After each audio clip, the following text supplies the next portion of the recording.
नमस्कार विद्यार्थियों। तो फिर से मैं आपका स्वागत कर रही हूँ ऑनलाइन क्लासेस में, श्रेष्ठा क्लासेस के ऑनलाइन प्लेटफॉर्म पर। तो बच्चों, जो रीट परीक्षा है, स्पेशली रीट परीक्षा में आपकी फर्स्ट यूनिट आती है बाल विकास, या इसे हम कह सकते हैं शिक्षार्थी का विकास, बाल विकास या शिक्षार्थी का विकास। ठीक है।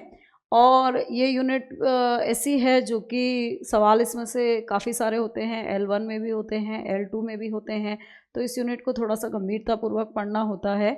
साथ ही साथ में एक लार्ज यूनिट है, बड़ी यूनिट है। और वैसे अब तक हमने जितनी यूनिट्स पढ़ी है वो सारी लगभग बड़ी बड़ी यूनिट्स ही है। ठीक है। तो बच्चों, अब हम इस यूनिट के बारे में बात करेंगे। ये टॉपिक शिक्षार्थी का विकास, क्योंकि जब एक शिक्षक विद्यालय में पढ़ाने जाता है तो उसे विकासात्मक पक्षों को जानना बहुत ज़रूरी होता है। जब तक वो बालक के विकासात्मक पक्षों को नहीं जान सकता, तब तक एक शिक्षक के रूप में आदर्श शिक्षण कार्य नहीं कर सकता। तो एक शिक्षार्थी को आदर्श शिक्षण कार्य करवाने के लिए और एक विद्यार्थी के शारीरिक, मानसिक सभी प्रकार के पक्षों को समझने के लिए विकास के सभी आयामों का अध्ययन अति आवश्यक माना जाता है। तो अब हम बाल विकास टॉपिक के बारे में बात करना स्टार्ट करेंगे। बच्चों, बोर्ड पर देखिए, सबसे पहले हेडिंग है आपके सामने बाल विकास, चाइल्ड डेवलपमेंट। ठीक है।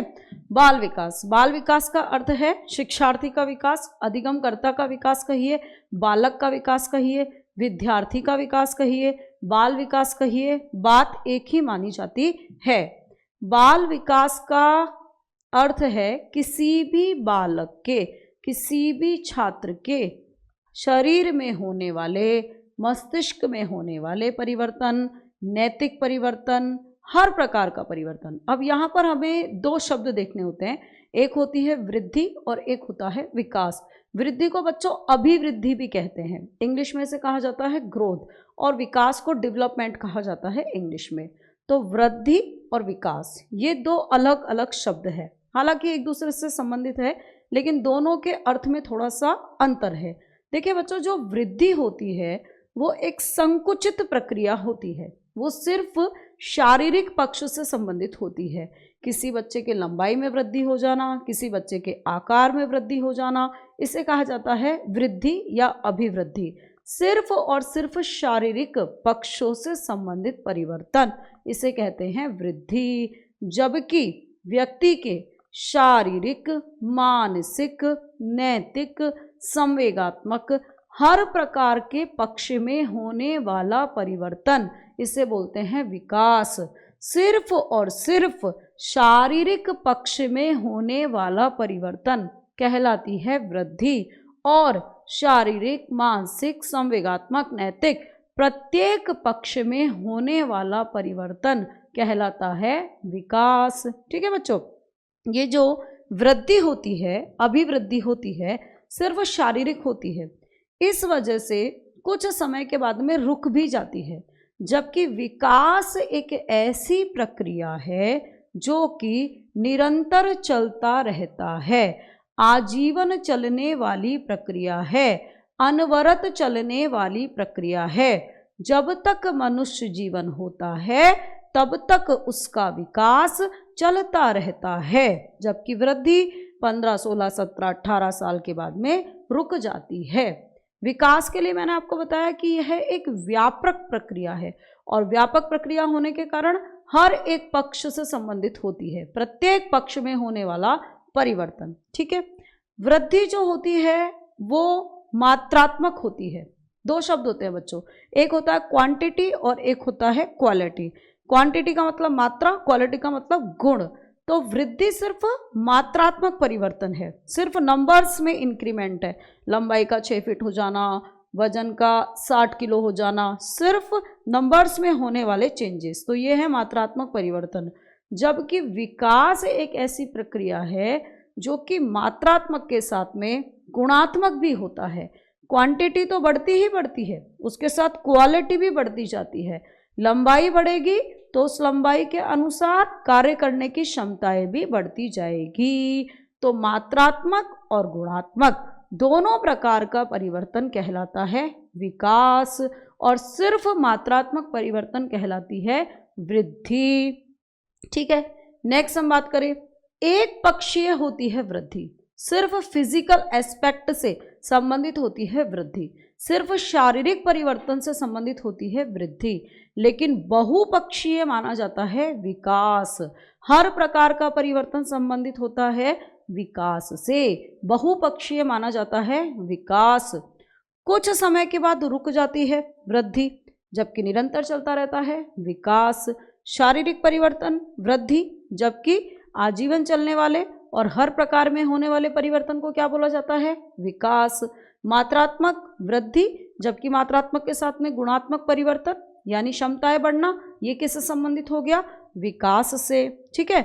और बच्चों जो वृद्धि होती है उसका सीधे मापन किया जा सकता है, जैसे किसी बच्चे की लंबाई इतनी है, किसी बच्चे का वजन उतना है, सीधे मापन संभव होता है वृद्धि का। लेकिन सीधे मापन किसका संभव नहीं होता है विकास का। विकास का सीधे मापन नहीं हो सकता। किसी बच्चे के इमोशन कितने डेवलप है, संवेगात्मक रूप से वो कितना सुदृढ़ है, इसका सीधे मापन संभव नहीं होता है। लेकिन फिर भी वृद्धि और विकास दोनों जीवन के एक साथ चलने वाले दो पक्ष हैं, दोनों का होना जरूरी है, इसलिए दोनों को एक दूसरे का पूरक माना जाता है। ठीक है बच्चों, अब इसको मैं थोड़ा सा आपको चित्रों के माध्यम से, डिजिटल प्लेटफॉर्म है तो चित्रों के माध्यम से रिप्रेजेंट करना चाहूँगी। ठीक है, देखिए सबसे पहले हम विकास की ही बात कर रहे थे, तो ये जैसे कि एक चित्र है तो मैंने इसमें बताने की कोशिश की है, ये जो बच्चा है ये सिर्फ अगर फिजिकली बढ़ता है, नीचे अगर इसके सिर्फ शारीरिक एस्पेक्ट बढ़ते जाते हैं, सिर्फ फिजिकली ये थोड़ा बड़ा हो रहा है, घुटने से चलना सीख रहा है, फिर खड़ा होना सीख रहा है, फिर पूरी तरह खड़ा होना सीख गया, सिर्फ अगर फिजिकल परिवर्तनों की बात करें तो ये जो फिजिकल परिवर्तन होते हैं इसे कहा जाएगा अभिवृद्धि। ठीक है, सिर्फ फिजिकल परिवर्तन। लेकिन यहाँ ऊपर इस लाइन के अब ऊपर देखिए, मानसिक परिवर्तन भी हो रहे हैं, अर्थात इसकी मस्तिष्क की क्षमताएं भी विकसित होती जा रही है। छोटा है तो ब्रेन पावर इतनी है, थोड़ा और बड़ा हुआ तो इतनी हो गई, और बड़ा हुआ तो इतनी हो गई, और बड़ा हुआ तो पूरी वाइडर, हर प्रकार से इसकी मानसिक शक्तियां विकसित हो गई। तो मस्तिष्क में भी परिवर्तन जब होता है, फिजिकल के साथ में मानसिक शक्तियां भी बढ़ती है, शारीरिक के साथ में तर्क, वितर्क, संश्लेषण, विश्लेषण, ये सारी शक्तियां भी जब बढ़ती है तो इस प्रक्रिया को बोलते हैं विकास। यदि सिर्फ शारीरिक परिवर्तन होता जाए तो इसे बोलते हैं वृद्धि, और यदि शारीरिक के साथ में मानसिक परिवर्तन भी होता जाए, ब्रेन की पावर्स भी बढ़ती चली जाए तो इस प्रक्रिया को बोलते हैं विकास। क्लियर बच्चों? नेक्स्ट स्लाइड के माध्यम से मैं आपको और इसे अच्छे से क्लियर करना चाहूंगी। ठीक है, इधर देख लीजिए, ये एक तरफ लिखा हुआ है वृद्धि और एक तरफ लिखा हुआ है विकास। तो यहाँ से स्टार्ट होता है वृद्धि होना, ये वृद्धि हो रही है, सिर्फ फिजिकल ग्रोथ होती जा रही है, ये बढ़ता जा रहा है, फिजिकल ग्रोथ हो रही है। लेकिन जब ये बड़ा हो जाएगा और फिजिकल ग्रोथ होने के साथ में इसकी ब्रेन्स की पावर भी डेवलप हो जाएगी तो इसे बोला जाएगा विकास। सिर्फ शरीर का बढ़ना कहलाता है वृद्धि, और शरीर के साथ में मस्तिष्क की क्षमताओं का विकसित हो जाना, तर्क वितर्क करने लगना, अमूर्त चिंतन करने लगना, तर्क वितर्क की योग्यता के साथ में अन्वेषण की योग्यता विकसित होना, सामाजिक जीवन जीने के योग्य हो जाना, संवेगात्मक रूप से परिपक्व हो जाना, इस प्रक्रिया को मनोविज्ञान में बोला जाता है विकास।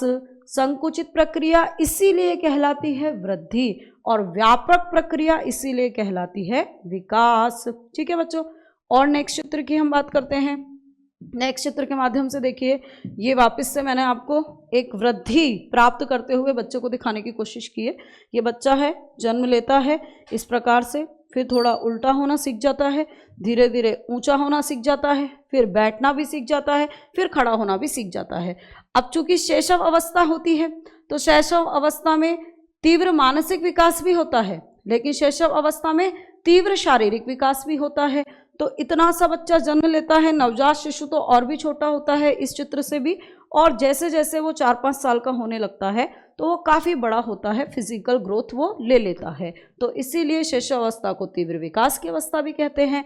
तो ये बच्चा है और ये इस प्रकार से फिजिकल ग्रोथ भी लेता जा रहा है, लेकिन ये सिर्फ फिजिकल नहीं ले रहा है, इसके साथ में हंस भी रहा है, सोच भी रहा है, मुस्कुराना भी सीख रहा है। तो ये मुस्कुराना, हंसना यानी संवेगात्मक विकास, सोचना यानी मानसिक विकास। तो ये वृद्धि और विकास दोनों को प्राप्त करने वाला बच्चा है। शारीरिक के साथ में होने वाले मानसिक, नैतिक, संवेगात्मक हर प्रकार के परिवर्तन को क्या बोला जाता है? विकास। ठीक है बच्चों, नेक्स्ट स्लाइड में और आपको दिखाना चाहूंगी, एनिमेशंस का मैंने बहुत प्रयोग किया है।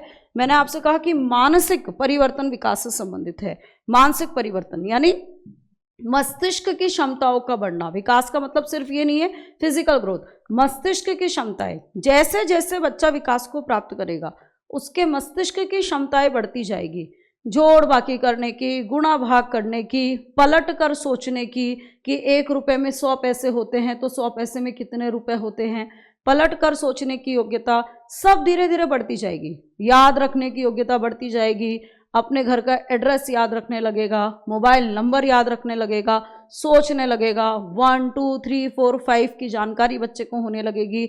तो इस तरह से जब वो अपने ब्रेन के पावर्स का यूज करेगा तो उसका मानसिक विकास होने लगेगा, और मानसिक पक्ष में होने वाला परिवर्तन कहलाता है विकास। क्योंकि मानसिक विकास नहीं होगा तो बच्चा मंदबुद्धि होगा, बच्चे की ब्रेन की पावर्स डेवलप नहीं हो पाएगी और फिर बच्चा कुछ भी नहीं सीख पाएगा, तो वो सिर्फ और सिर्फ फिजिकल ग्रोथ को ही प्राप्त करेगा। तो जब ऐसा होगा तो उसे ग्रोथ कहेंगे, वृद्धि कहेंगे। लेकिन यदि मेंटल पावर्स डेवलप होती जाती है तो इसे बोलते हैं मानसिक विकास। जैसे कि आप इस चित्र में देख लीजिए, ये एक बच्ची है, मैथमेटिक्स के प्रॉब्लम्स के बारे में सोच रही है। एनिमेशन के द्वारा मैंने आपको डिजिटली इससे बताने की कोशिश की है। मैथ्स की प्रॉब्लम्स के बारे में सोच रही है, एक सवाल है जो अपने दिमाग में रख रही है, 1 2 3 4 की जानकारी सोच रही है कि ये 1 है, 2 है, 3 है, तो ये कितने हो गए। छोटे बच्चों को सिखाओगे ना आप लोग, जब स्कूल में टीचर बन जाओगे तो इसी तरीके से, तो बच्चे इससे बड़े इंटरेस्टेड तरीके से सीखते हैं। तो ये जो बच्चे सोच रहे हैं, सीख रहे हैं, न्यूमेरिकल जानकारी प्राप्त कर रहे हैं, ये सब कुछ सोचना, सब कुछ सीखना किस पक्ष से संबंधित है? मानसिक पक्ष से। तो मानसिक रूप से होने वाले परिवर्तन इसे कहते हैं मानसिक विकास। शारीरिक रूप से परिवर्तन, अगर सिर्फ शारीरिक परिवर्तन होते हैं तो इससे कहते हैं अभिवृद्धि, लेकिन शारीरिक के साथ में मानसिक परिवर्तन होते हैं तो वो मानसिक विकास की श्रेणी में सम्मिलित किया जाता है। लेकिन विकास सिर्फ मानसिक ही नहीं होता है, विकास मानसिक के साथ में नैतिक भी होता है, विकास मानसिक के साथ में संवेगात्मक भी होता है। हर प्रकार का परिवर्तन और विकास सामाजिक भी होता है, सामाजिक भी विकास माना जाता है। कई लोगों का सामाजिक विकास बहुत अच्छा होता है, कई लोगों का सामाजिक विकास हो ही नहीं पाता है, बहुत ज़्यादा वो सेल्फ सेंटर्ड रहते हैं। देखिए बच्चों, नेक्स्ट स्लाइड के द्वारा मैं आपको समझाना चाहती हूँ, ये है बच्चे का नैतिक विकास। नैतिक का मतलब क्या होता है? उचित अनुचित का ज्ञान करते हुए अनुचित आचरण से बचना और उचित आचरण का पालन करना। मानसिक विकास तो हो गया ब्रेन की पावर्स को बढ़ाना, ब्रेन की पावर्स को इंक्रीज करते जाना। लेकिन नैतिक क्या होता है? क्या होता है नैतिक? हर जगह नैतिकता की परिभाषा अलग अलग होती है, लेकिन एक कॉमन परिभाषा की अगर बात करें तो उचित अनुचित का ज्ञान करते हुए अनुचित को त्यागना और उचित को अपनाना। और ये उचित अनुचित किस आधार पे होता है? समाज के द्वारा बनाई गई मान्यताओं के आधार पर। समाज ही सिखाता है क्या उचित है, क्या अनुचित है। अब यहाँ पर मैंने आपको चित्र के द्वारा समझाने की कोशिश की। ये एक मदर है जो कि अपने बच्चे को भगवान की प्रेयर करना सिखा रही है। तो सुबह सुबह बच्चे स्कूल में भी जाते हैं, भगवान की प्रेयर करते हैं। तो ये प्रार्थना करना किस प्रकार का विकास है बच्चे का? नैतिक विकास। घर में अतिथि आए, अतिथि को नमस्कार करना, ये भी किस प्रकार का विकास है? नैतिक विकास। पैर छूकर बड़ों के आशीर्वाद लेना, ये भी किस प्रकार का विकास है? नैतिक विकास। अच्छा आचरण करना, दोस्तों के साथ अच्छा व्यवहार करना, शालीनता पूर्वक रहना, ये सब किस में सम्मिलित किया जाता है? नैतिक विकास में। तो शारीरिक के साथ में मानसिक विकास और मानसिक के साथ में नैतिक विकास। नैतिक यानी उचित अनुचित का ज्ञान और उचित को ग्रहण करना। नैतिक विकास भी विकास में सम्मिलित होता है, क्योंकि विकास एक पक्षीय नहीं है, विकास तो बहुपक्षीय है। तो विकास में मानसिक पक्ष भी आएगा और विकास में नैतिक पक्ष भी आएगा। समाज ने जो मान्यता बनाई उन मान्यताओं का पालन करते हुए उचित का आचरण करना, जैसे कि इस चित्र में। और टीचर की सबसे बड़ी जिम्मेदारी होती है विद्यालय में जाके बच्चों का नैतिक आचरण विकसित करना। बच्चों में गुड हैबिट्स एक टीचर हमेशा डालने की कोशिश करता है। शिक्षक का उत्तरदायित्व होता है कि वो बच्चों में बहुत अच्छी आदतें डेवलप करे। छोटी छोटी बातें बच्चों को सिखाई जाती है स्कूल्स में। नेल्स कट करके आना, बाल अच्छे से बना के आना, साफ सुथरे कपड़े पहनना और बहुत अच्छी अच्छी कई बातें विद्यालय के अंदर सिखाई जाती है। ये जो सारी बातें विद्यालय में सिखाते हैं, प्रेयर में खड़े होना, डिसिप्लिन से खड़े होना, टीचर आने पे क्लास में उनके रिस्पेक्ट में खड़े हो जाना, ये सब चीज़ें किस प्रकार के विकास से संबंधित होती है? नैतिक विकास। और स्कूल तो एक ऐसी संस्था है जो बालक के सामाजिक विकास का घर है, क्योंकि सामाजिक विकास भी विद्यालय में बहुत अच्छे तरीके से सिखाया जाता है। और जॉन डीवी ने इसलिए एक परिभाषा दी कि विद्यालय एक लघु समुदाय है। School is a miniature society. बच्चा विद्यालय में जाता है और विद्यालय में जाकर समुदाय के अन्य बच्चों के साथ में बैठकर बहुत सारी बातें सीखता है। सब धर्मों के बच्चों के साथ में उठना बैठना सीखता है और सामाजिक विकास को भी प्राप्त करता है। और विद्यालय में ही टीचर बच्चों में नैतिक विकास भी विकसित करने की कोशिश करता है। तो विकास बहुपक्षीय, जिसमें शारीरिक पक्ष के साथ में एक हमने पढ़ लिया मानसिक पक्ष और दूसरा हमने देखा नैतिक पक्ष। ठीक है बच्चों, फिर नेक्स्ट पक्ष की बात करेंगे। ये भी मैं आपको एनिमेशन से ही समझाने की कोशिश करूंगी चित्र के द्वारा। बोर्ड पे देखिए, विकास में संवेगात्मक पक्ष भी शामिल होता है। विकास में संवेगात्मक आयाम भी सम्मिलित किया जाता है। विकास इमोशनल डेवलपमेंट से भी संबंधित होता है। इमोशन यानी संवेग। संवेग क्या है? संवेग व्यक्ति की वह आंतरिक स्थिति है जो उसे किसी भी क्रिया को करने के लिए उत्तेजित करती है, लेकिन संवेगों के लिए उद्दीपन का होना आवश्यक है। जब उद्दीपन होते हैं तभी संवेग जागृत होते हैं। हालांकि मनोवैज्ञानिकों ने माना है कि संवेग जन्मजात होते हैं। भय, प्रेम, क्रोध, ये कुछ संवेग होते हैं जो जन्मजात होते हैं। हम आगे संवेगात्मक विकास में इसके बारे में बात भी करेंगे, लेकिन फिलहाल मैं आपको समझाना चाहती हूँ कि विकास का यदि नाम आया तो मानसिक पक्ष भी सम्मिलित होगा, नैतिक पक्ष भी सम्मिलित होगा, शारीरिक पक्ष भी सम्मिलित होगा और साथ में एक और पक्ष सम्मिलित होगा जिससे बोला जाएगा संवेगात्मक पक्ष, इमोशनल डेवलपमेंट। अब यहाँ पर आप चित्र के द्वारा देख सकते हैं, बड़े प्यारे प्यारे से बच्चे हैं। अब ये जो बच्चे हैं हंस भी रहे हैं, बच्चे रो भी रहे हैं। बाल विकास पढ़ना है ना, तो ये तो सब देखने ही पड़ेंगे। बच्चे देखेंगे तभी बच्चों का विकास समझ में आएगा।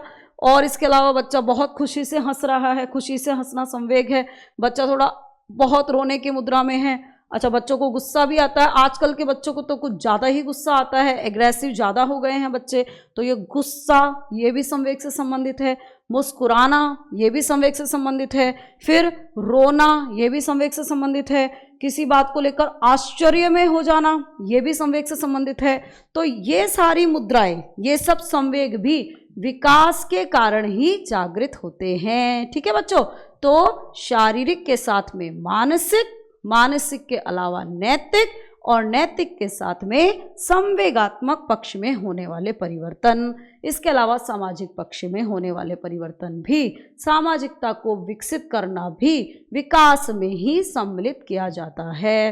राइट, तो अब नेक्स्ट बात करते हैं बच्चों हम। ये नेक्स्ट में आपको जितना भी वृद्धि और विकास के बीच में अभी हम डिफरेंस की बात कर रहे थे, छोटी सी स्लाइड में अंतर आपको समझाना चाहूँगी और आप इसे अच्छे से समझ सकेंगे। देखिए बच्चों, एक तरफ है वृद्धि, एक तरफ है विकास। मैंने आपसे कहा वृद्धि विकास दोनों में पर्याप्त अंतर होता है। क्या डिफरेंस होता है बोर्ड पे देख लीजिए, मैं आपको एक्सप्लेन करती जाती हूँ, आप समझते जाइए। ठीक है, हमने बात करी सिर्फ शारीरिक परिवर्तन, केवल शारीरिक पक्ष में होने वाला परिवर्तन, इसे बोलते हैं वृद्धि। जबकि शारीरिक, मानसिक, सामाजिक, संवेगात्मक, इन चारों को मैंने आपको एनिमेशन के द्वारा समझाया। शरीर का बढ़ना, मस्तिष्क की शक्तियों का बढ़ना, समाज में अपनी उठ बैठ, उचित व्यवहार स्थापित करना, संवेगात्मक रूप से विकसित होना और नैतिक रूप से भी विकसित होना, ये सारे पक्ष किसमें सम्मिलित किए जाते हैं? विकास में। ठीक है, सिर्फ फिजिकल वृद्धि, जबकि इन सारे सामाजिक, नैतिक, संवेगात्मक हर प्रकार का परिवर्तन सम्मिलित होता है विकास में।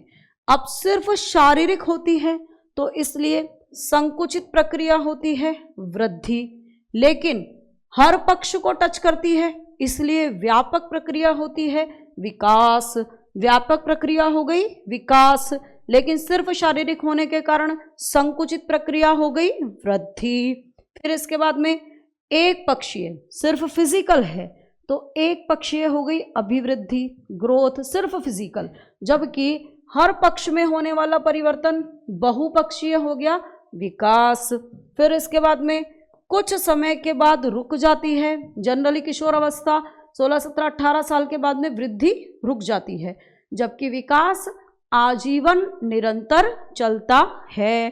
कुछ समय के बाद रुक जाने वाली वृद्धि, जबकि आजीवन चलने वाला क्या हो गया? विकास। ठीक है बच्चों, फिर परिमाणात्मक या मात्रात्मक, क्वांटिटिव, मैंने आपसे बताया सिर्फ अंकों में होने वाला परिवर्तन, 5 फीट लंबाई से 6 फीट हो गई, 50 किलो वजन से 60 किलो हो गया, भार में परिवर्तन, लंबाई में परिवर्तन, सिर्फ शारीरिक परिवर्तन जिसको कि गिनती की जा सके, यानी कि परिमाणात्मक या मात्रात्मक प्रक्रिया, ये कहलाती है वृद्धि। जबकि मात्रात्मक के साथ में गुणात्मक, जैसे जैसे नंबर्स बढ़ेंगे क्षमताएं भी जिसमें बढ़ती जाएगी, शारीरिक क्षमताएं, मानसिक क्षमताएं, क्षमताएं भी जिसमें बढ़ती जाएगी, यानी मात्रात्मक के साथ में गुणात्मक, दोनों प्रकार का परिवर्तन कहलाता है विकास।